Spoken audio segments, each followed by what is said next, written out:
We're about 22 and a half minutes before the hour, and really we've got a special program this morning, and we want to welcome two gentlemen, Dennis and Todd, who are with us this morning with, I think, some special information. And both of you have got somewhat difficult last names. That's for sure.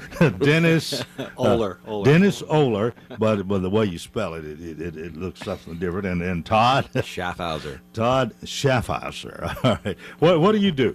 Well, actually, Coleman, we're so excited to be here in this area in Lebanon.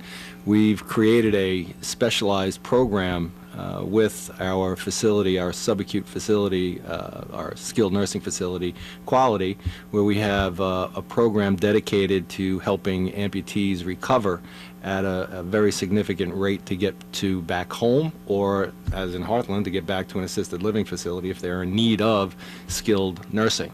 So it's such a traumatic situation when you lose a limb, and for our seniors who are diabetic, vascular disease, for the most part, having a program like this at Quality is paramount. And you know, it's a program that Todd and I developed over 30 years now. Our backgrounds, Todd and I, we were back in the late 80s. We were the fastest leg amputee sprinters in the world.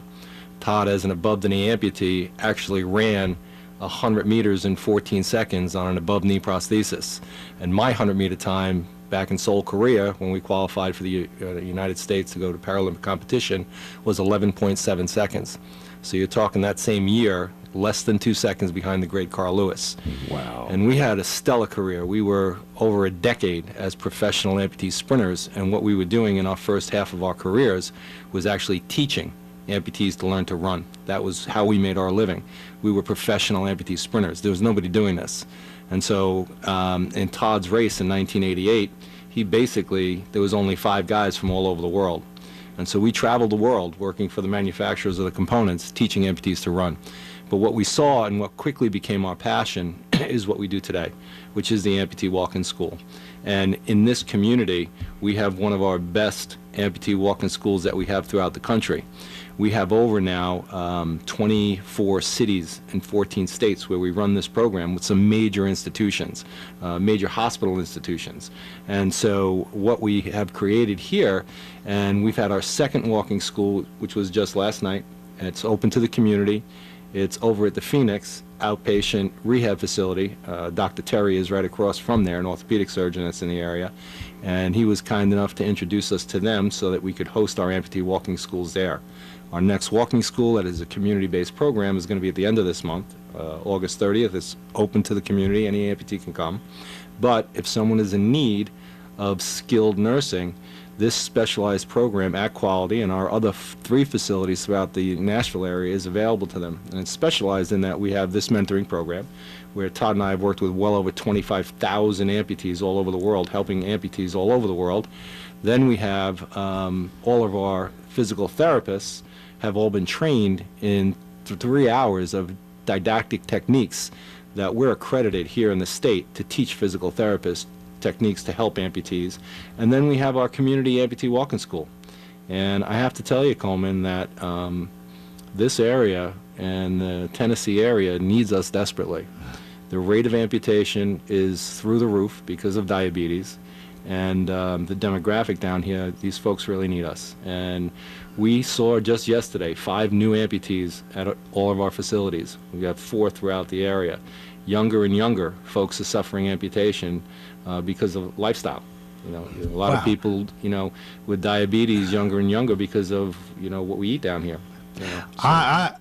I'm amazed and awed here. Yeah, we were very famous, man. Very, very famous. I really didn't know what I was getting into. I know that Quality Healthcare, we've been talking about doing this program maybe for a couple of months, and, right. and needed to find a time when you were available. Right. And so today is it. And you both walked in here. I wasn't very observant. I never noticed that Yeah, you're folks, both. you should have saw his face when we told him we were amputees. Really? had to look. Pull back his chair, like looked at us like, oh my gosh.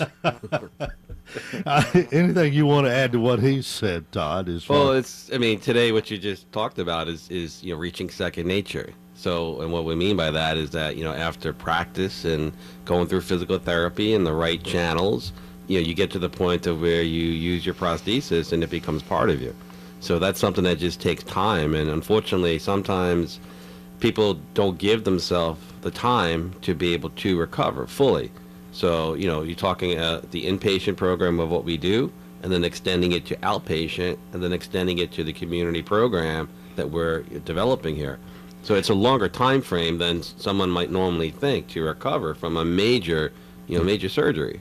Well, now there's got to be a lot of cost involved. There's been a lot of research done. Obviously, you've come up with prostheses that work and that make people much more ambulatory than they could have been maybe 40, 50 years ago. But somebody's got to pay for this. How does all of that work? Just in a nutshell. Insurance companies will cover the cost of the prosthesis, and they cover the cost of the physical therapy. So that's something that people have to just investigate. All insurances are different, right? But you get a pretty good coverage for prosthetics. What is your association with quality here?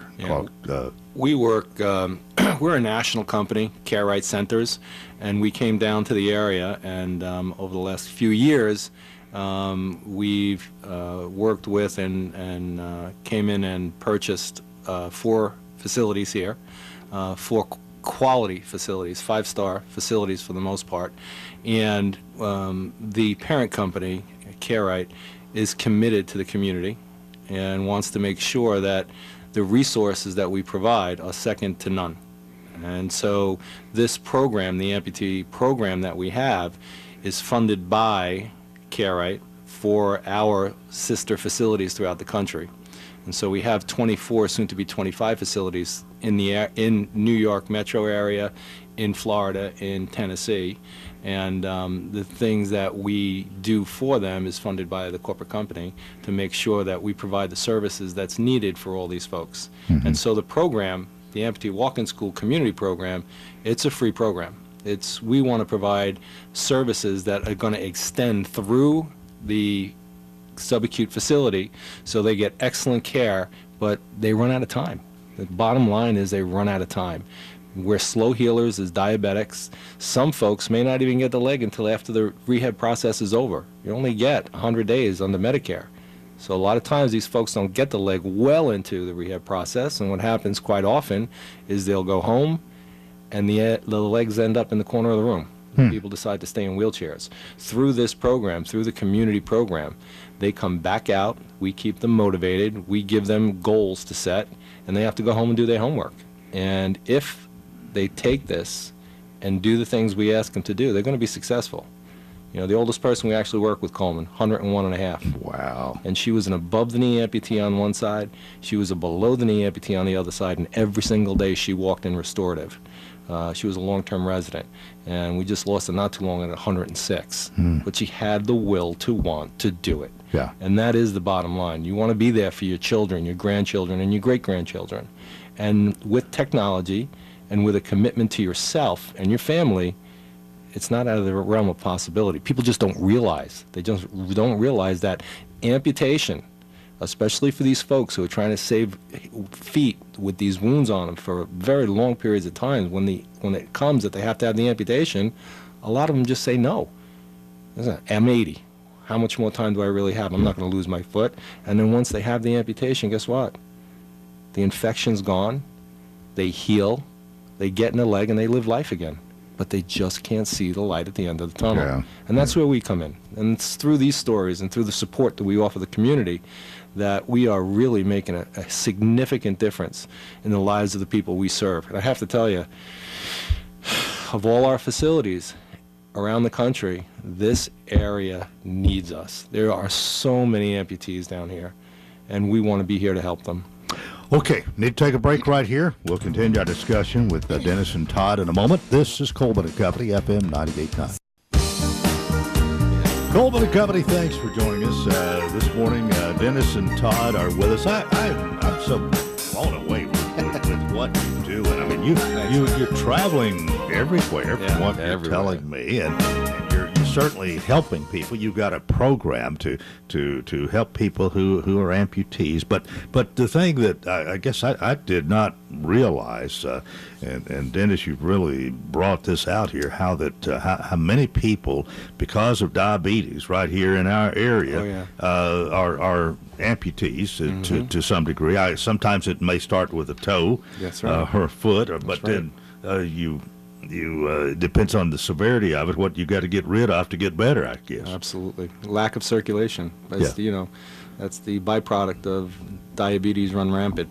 And so once they realize that they have the if they have the amputation, it's a life-changing experience, yes, in a positive way, not what everybody thinks is in a negative way.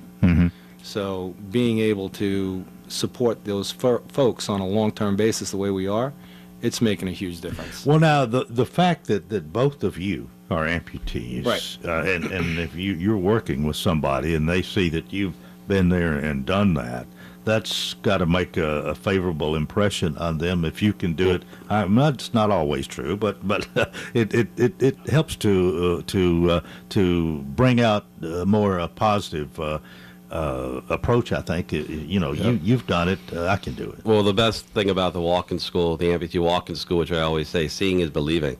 So when you come to the program, you get a chance to see what life will be like 3 months down the road or 6 months down the road. So Mr. Jones, who has his amputation at the age of 75, he gets to see somebody who is just like him, went through the same situation and is up and living life. That is a life-changing moment. That 30 seconds will change somebody's life. Well, most people who have to experience this, but if they come in with a positive attitude, can really have a lifestyle change and be helped tremendously. 90% is attitude. Yeah, 90%. 90% is attitude, and support, family support. If you go in with a positive attitude and you have the family support, you're going to do great for the most part. What? How do people find out about you, contact you, avail themselves of what you have to offer? Either one of them. Yeah, well, we have flyers that are made up about the program, and it's a monthly program. There's also information on the CareRite website, CareRiteCenters.com, our website, AmputeeWalkingSchool.com. So all social media avenues of that. But they hear about it through just the healthcare community, through the vascular surgeons, orthosurgeons, the physical therapy departments, and to be able to, as that channel goes down, as they go through their rehabilitation, they hear about the program. We just want them to hear about it sooner, because we can be helping people much sooner after the amputation, not 2 years later when the leg is possibly in the corner of the room because the person gave up. We want to be able to help them to be able to, get them to get up and going right away. Yeah. Is that a very important thing? Not to delay that, not have the. There's a big, we've been doing this for so long. I mean, it's almost 30 years now we've been doing this. We've seen a huge difference when we get a chance to get somebody involved in the program right after amputation versus 2 years down the road. There's a huge difference in the outcome, because the person's motivated. They want to get their life back. They're not, when someone's going through the situation of diabetes and vascular disease, and they're deconditioned because they've been trying to save a limb for maybe a year or 2 years. So you're not talking about a healthy, traumatic car accident. You're talking about someone that's very deconditioned, and now the starting point is a very low level. So it's a lot of recovery. So we want to be able to get them involved as soon as we can. So if folks who are facing amputation, they should know that they have an opportunity for Todd and I to be able to speak with family, talk them through everything. Gallatin Center for Rehab that we have, and also Quality.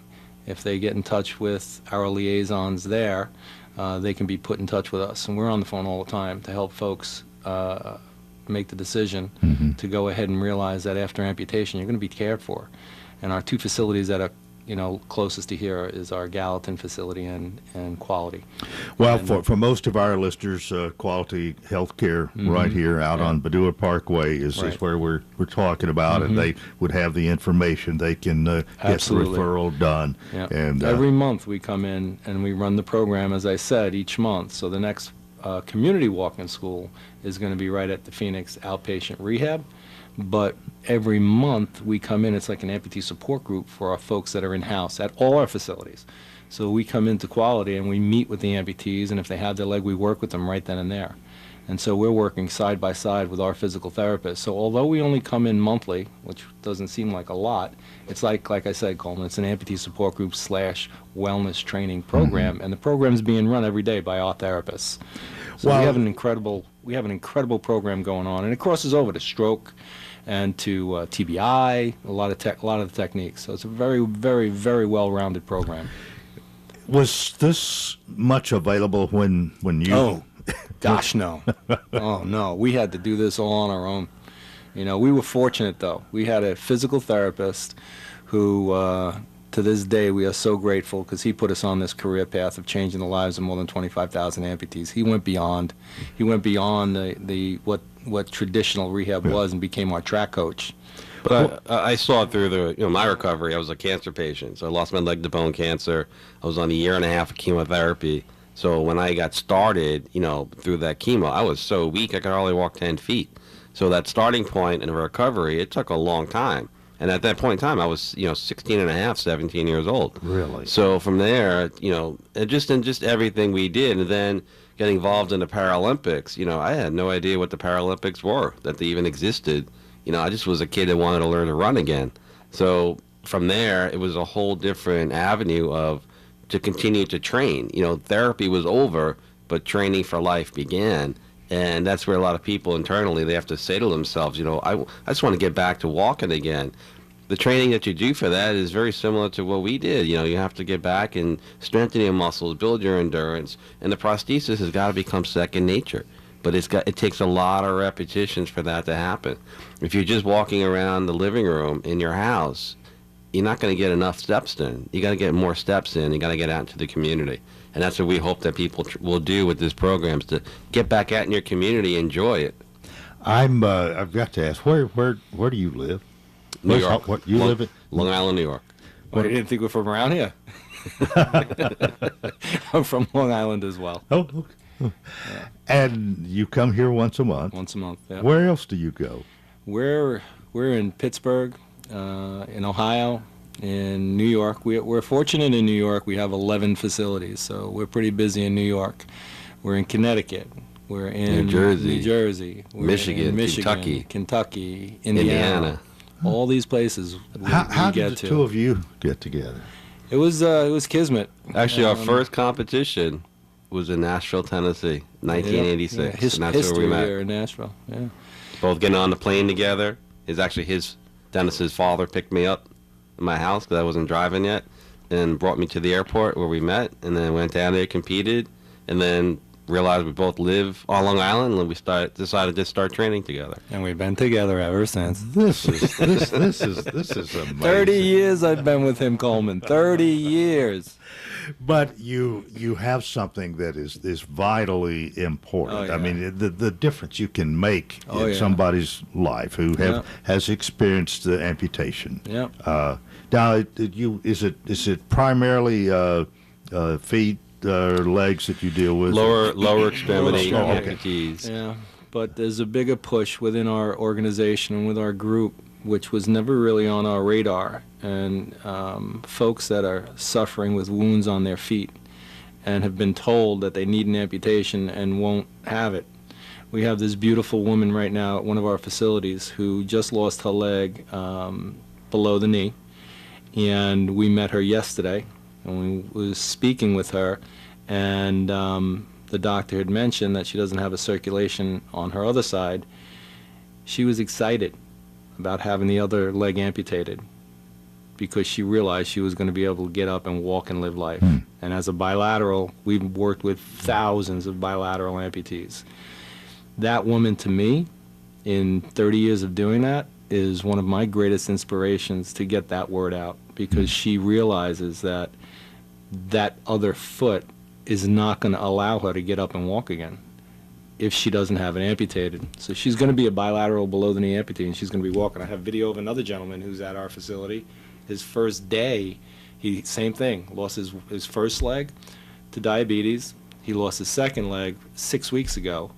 He wound up getting his second leg on Friday. I have video of him right now walking down the hallway back and forth. Well, and this is one day after he got his leg, after he went through the rehab process. Wow. We're about out of time here, but one thing you impressed on me here is the fact that if you lose a limb, it's not the end of the world. It's a life-changing experience in a positive way, and that's what folks have to stop realizing. Yeah. Life goes on after amputation, and that's where we have to get that word across to them so they understand that and show them. If people want to avail themselves of your service, contact Quality Healthcare here out on Badua Parkway. Yep. The place Dixie Taylor started. When we mentioned all that, everybody knows what we're talking about. And in Gallatin, Gallatin Centers. Okay, Gallatin. Well, thank you both for being with us today. I've enjoyed this a lot. Hopefully, it's encouraging to those who have that challenge in life of being an amputee, and Dennis and Todd have proven that life doesn't end then, and you've got a great program to assist people in doing this. Indeed. Okay, thank you both. That is it for Tuesday. Hope you'll join us tomorrow for Coleman and Company. Until then, I wish you a terrific day.